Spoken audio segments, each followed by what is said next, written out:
Different here. All right. All right. Very good. Good morning, everybody. Good afternoon. And thank you so very much for being with us on our Edmentum, Illinois YouTube channel again for another week. We are here each and every week to keep educators connected and to allow educators to talk about the wonderful things that are happening in their buildings, things that are resonating with them in particular now during the 21-22 school year on this YouTube channel. So we're thrilled to have you. And we are very excited to have Josh Nobilio with us. He is the principal of Crystal Lake South High School in District 155 in the northwest suburbs of Chicago. Josh, how are you? I'm doing great. Thanks so much for having me on the show today. Appreciate it. Thank you for being with us. Josh, I know that we were talking a little bit before we hit the record button, and we know that culture, environment, climate is particularly important to you as a building leader at a very large high school. And I know that you have some things that are happening so far in this new school year that are specific around the idea of culture. Josh, maybe you can tell everybody, all the viewers, what you are focused on so far this year. Yeah, I'm glad to do that. You know, it's awesome just to be back in school. We went through the last year and a half that was a challenge, to say the least.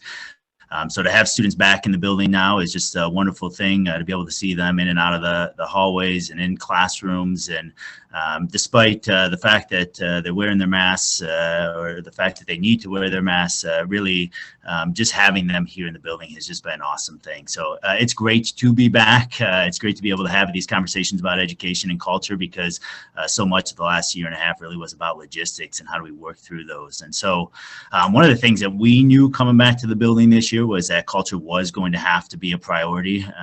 Gosh, there was a point of last year where we had almost 55% of our students who were at home and learning from a distance. And so bringing students back to the school building, getting them back here, getting them acclimated to school again. Really, our freshmen had not ever been in the building. Our sophomores really had only been there for a couple of months. And our juniors, the last time they had been in school where they were freshmen, and seniors as sophomores. So just there was a lot of culture building to take place. And so we kicked that off right away this summer. We had a really neat kind of plan in place, I think, as a building where we did some outreach, built some community partners with some food trucks, and we went out to each of the different neighborhoods within our community. We have about 8 different neighborhoods that our students feed in from. And so we went out to those neighborhoods. We invited students and their families to those community events. We did the outreach to them. We brought the food truck over. We brought games with us. And we'd spend a couple hours every afternoon just hanging out with our students, getting to know them, reconnecting with them, reconnecting with their families, talking about what it's like to come back to a school building or to come to a school building for the first time that they hadn't been to in a while. And that was just, it was really, really neat for us to do that outreach. And it was, I think, some fun connections for students to make with us. And so that was, I would say, the kickstart to it. We knew our freshmen, like I said, had been away for a while, so we did some specific activities, some community service projects with them throughout the course of the summer. We partnered with a local community organization here in Crystal Lake, Second Bridge, and did some stuffing some backpacks with them. We went down to Feed My Starving Children and spent a day with students down there. We brought a video game truck here to the building. We knew that students would be excited to do that. So we thought that might be a way to tie some students in. So we really had some neat opportunities this summer to really begin to build those connections. And then we've really just kind of made that a priority since we've been back in the building. So yeah, it's when students are away as long as they have been and the interactions have been so different, it's nice to begin to build some of those connections again. Wow, that sounds like a fun summer. Yeah, and I think, part of culture is that being connected, right? And can you tell us a little bit more, though, about, in terms of culture, are there any particular sort of key tenets or principles or things that you guys, really try to establish or enforce? Not enforce, that's a bad word, but establish and have students sort of, so they know, like, hey, these are sort of our core values around culture here at Crystal Lake South. Yeah, for sure. So when we use the words "you matter," we have that painted on our front entranceway. We've had that there. It started in our student services office about 8-9 years ago. It's moved to our front of our school building, and really for us, that's what we want all students to know. The first thing that they walk in our front doors, and most of our students walk in that front entranceway, so that's the first thing that they see.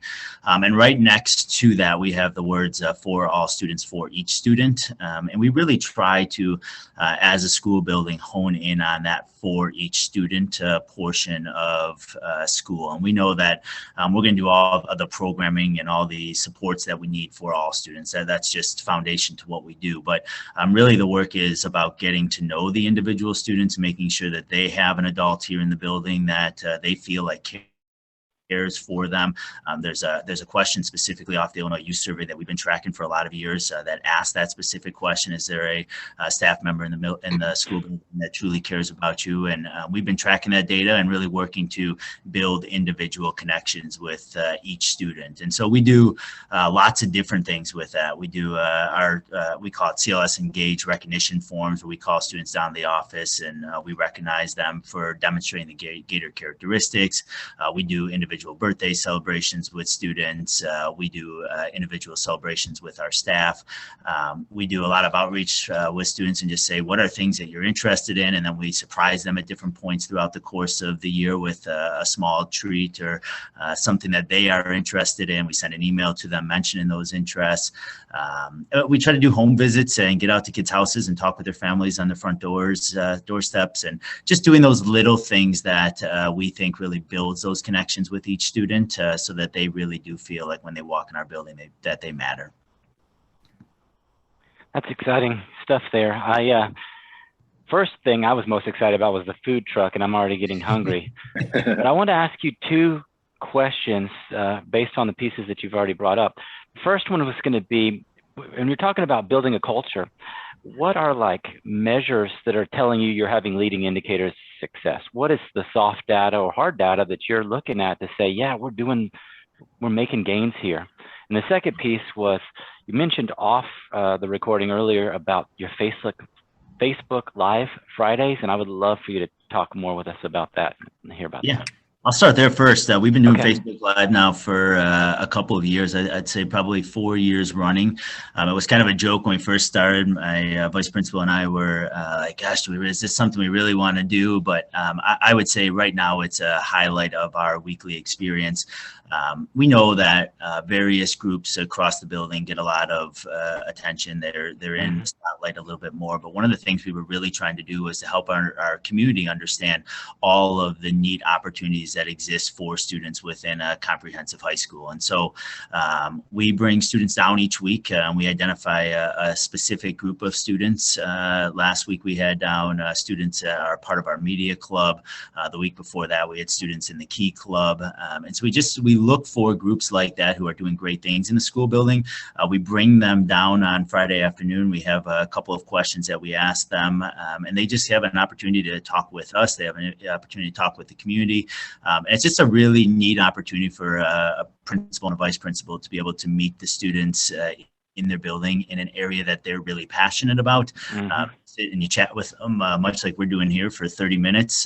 But you learn so much about the students and about what they're passionate about, and it's easy for them to talk to about because they're excited about the things that they're involved in, and it's great for our community on the backside to just hear all the different activities that are happening. So that is now what I said, I don't know, 4 or so years running, maybe 5 years running now. And so what was going to be one episode has turned into hundreds of episodes and more videos than I would like to make at this point. But we've been enjoying it. It's been a great opportunity for us to meet students. So that's question 2. Question 1 was about the data that we've been tracking. Yeah. I mentioned before we got on that we've been using work by Camille Farrington out of the University of Chicago, and she talks about the academic mindsets, and it talks about, it's really ideas about students feeling like they belong, feel like they're a part of a community, feel like they can be successful, feel like the work that they're doing has value for them and that their effort really matters. And so we have been communicating that with our staff over the course of the last 2 years, helping that them understand the benefits of building those skill sets for students, those soft skills, and making that a part of the classroom. But then we've also done the data tracking on our end. So we ask students twice a year for their feedback on those specific questions. And so we've been tracking that to see which areas are areas of strength for us in the building, which areas do we need to further support. Are there certain grade levels of students, certain demographics of students that we're not hitting and supporting, and then really kind of honing in on the individual students. It kind of brings us back to the mission of for each.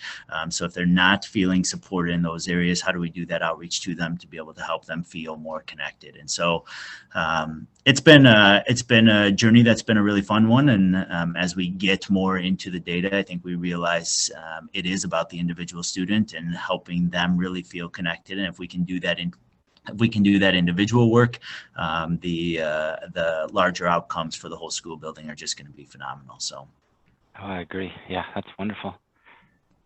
You hit me right here when you were talking about the igniting their passion, is individuals or within their smaller groups. So, kudos. Yeah, thank you. Yeah, he is Josh Nobilio, the principal at Crystal Lake South High School in District 155, and as you can probably gather from the last few minutes that we've spent together, he's all about the kids, and he's all about making Crystal Lake South the absolute best environment that it can be to make all the students feel warm and welcome and that they are part of that community. So it sounds like, Josh, it's a great day to be a Gator. Would you agree? Yeah, I think every day is a great day to be a Gator. So, Josh, thank you for being with us here today. Best of luck as the school year goes on, and we look forward to staying in contact with you, whether it's through something like this or it's watching those weekly Facebook Live segments. That's great. Thanks, Josh. Thanks for having me, guys. I appreciate it. Thanks, Josh.